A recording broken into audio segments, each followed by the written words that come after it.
Magandang umaga po sa inyong lahat. Pastor Saldi Paredes po at applying for the US Mission. Salamat po sa bawat isa na mga kapastoran, mga manggagawa, especially Pastor Lek Naba and family and IBC Naga. Salamat po sa inyong katapatan sa Panginoon. At manalangin po tayo. Let us pray. Panginoon, dalangin po namin ang biyaya at pagpapala mo sa amin ngayon. Tulungan mo po kami at gabayan. Mangusap po kayo sa aming kalagitnaan. In Jesus' name we pray. Amen. At ang ating pong pagbubulay-bulay ay makikita po natin sa Ezekiel chapter 3, reading verse 14. Ang sabi po ng talata, "So the Spirit lifted me up and took me away, and I went in bitterness in the heat of my spirit, but the hand of the Lord was strong upon me." At take note mga minamahal, ang sabi, the hand of the Lord was strong upon me, but the hand of the Lord was strong upon me. So dito po natin makikita yung the hand of the Lord was strong upon me. It is the pictures of the divine enablement given to Israel to sustain him during his difficult ministry. Ang ibig sabihin sa panahong ito ay makita natin na doon sa mga naunang talata ay tinawag ng Panginoon si Ezekiel para maglingkod sa Panginoon. At yan po, ang sabi nga po ng Panginoon in chapter 2, reading verse 4, "For they are impudent children and stiff-hearted. I do send thee unto them, and thou shalt say unto them, Thus saith the Lord God." So dito po natin ngayon makita mga minamahal na ang panawagan ng Panginoon at kay Ezekiel ay upang ipangaral ang salita ng Diyos sa bansang Israel. At sabi po, they are impudent. Ibig sabihin ng impudent, sila po ay matitigas ang kanilang mukha and half-hearted ang sabi po. So ito po yung uri ng mga taong paglilingkuran at bibigyan ng babala ni Ezekiel. At sa ganung bagay, ang ministering ito ay may kahirapan. Meron pong kumbaga naandoon yung hindi po madali ang paggawain ito na iniatang ng Panginoon sa kanyang balikat. Ang ipangaral ang salita ng Panginoon sa mga taong ito, sapagkat alam po natin na ang mga taong ito ay matitigas ang mukha, matitigas ang puso, at sila po ay ganon kahirap abutin, ganon kahirap pasunurin sa salita ng Diyos. Pero makita po natin dito, mga minamal, ang mensahe sa kabila ng panawagang ito at ng Panginoon kay Ezekiel, kasama doon, mga minamahal, yung the hand of the Lord was strong upon me. No? Na kung saan tayo man, mga minamahal, yung presensya ng Panginoon kailanman ay hindi po aalisin ng Panginoon. Una, makita natin the divine presence of God sa buhay ni Ezekiel while serving the Lord, while giving warning sa mga taong ito sa Israel, naandyan ang presensya ng Panginoon. Ang ibig sabihin, it speaks about yung kanyang authority na ibinigay ng Panginoon at sila'y kailangan nilang pakinggan itong si Ezekiel sapagkat ang Panginoon ang nagsugo sa kanila. Alam po ninyo, ito po yung biyaya ng Panginoon sa ating lahat. Kailanman po, hindi iiwanan ng Diyos ang kanyang mga anak sa kanyang pagtuturo, pangangaral, pagbibigay ng babala para sa Panginoon. Ang sabi nga po, mga minamal, ng Isaiah 41 verse 10, "Fear thou not, for I am with thee." Okay? Tingnan nyo huwag kang matakot sapagkat ako'y kasama mo. Ito yung mensahe ng Panginoon kay Isaiah. "Be not dismayed, for I am thy God. I will strengthen thee. Yea, I will help thee. Yea, I will uphold thee with the right hand of my righteousness."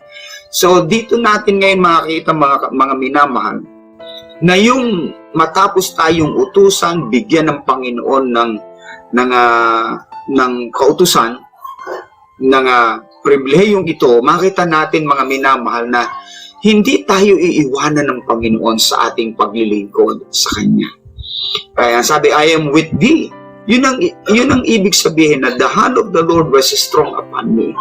Kung meron talaga tayong kailangan talaga sa buhay natin ito, even in times of pandemic, sa panahon natin ito, o sa panahon na may mga pagsubok, sa panahon na may kahirapan ang buhay, lagi po nating pakatandaan na katulad ng sinabi ng Panginoon kay Ezekiel, the hand of the Lord was strong upon me. Sa panahon na mayroong kahirapan ng paglilingkod, lagi mong pakatandaan na hindi kailanman iiwanan ng Panginoon ang kanyang mga anak. I am with you always, even unto the end of the world. So makita po natin, speaks about yung presence ng Panginoon at sa buhay ni Ezekiel at maging sa bawat isa sa atin. And hindi naman mga minamahal, another point na nais nating makita rito is not only the divine presence of God, pangalawa is the divine provision of God kay Ezekiel. Of course, naandyan siya mga minamahal upang si Ezekiel ay palakasin sa kanyang ministeryo. The hand of the Lord was upon me, was strong upon me. Palalakasin siya ng Panginoon at gagabayan siya ng Panginoon.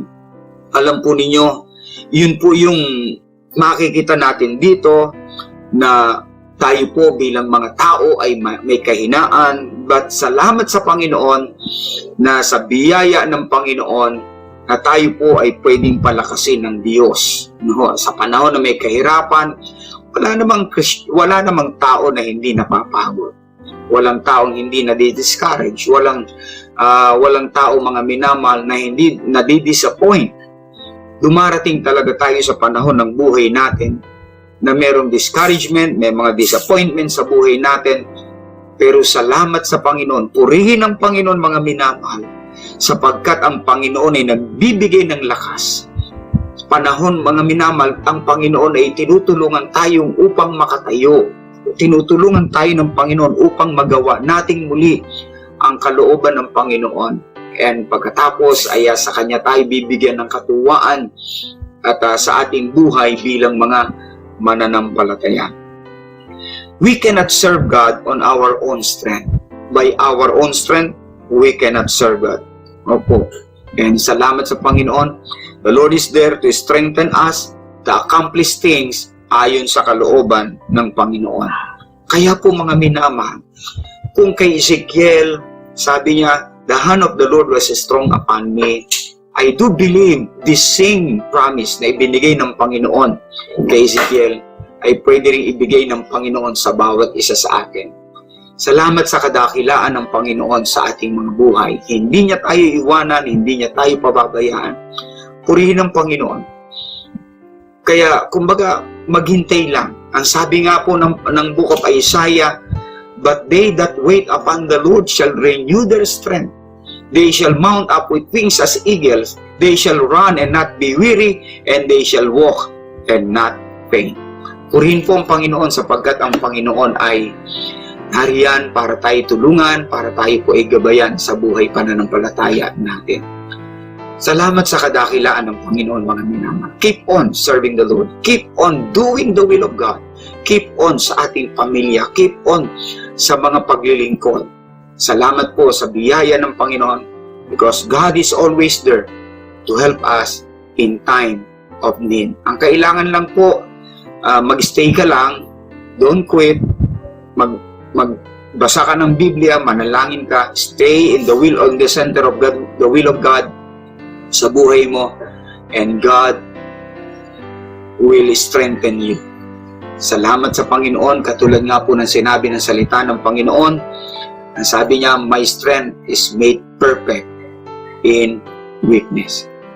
Glory to God. Let us pray. Amang banal, thank you po. Pagpalain mo po ang bawat isa at patuloy kang gumawa sa aming lahat. Patuloy mong palakasin ang aking mga kapatid. Patuloy mo silang tulungan. Patuloy nga po na i-uphold mo ang bawat isa sa amin with your right hand of righteousness. Katulad ng testimony ni Ezekiel, but the hand of the Lord was strong upon me. Inaangkin po namin ito, Panginoon, sa iyong biyaya. Help us, O Lord. In Jesus' name we pray. Amen. Pagpalain po kayo ng Panginoon.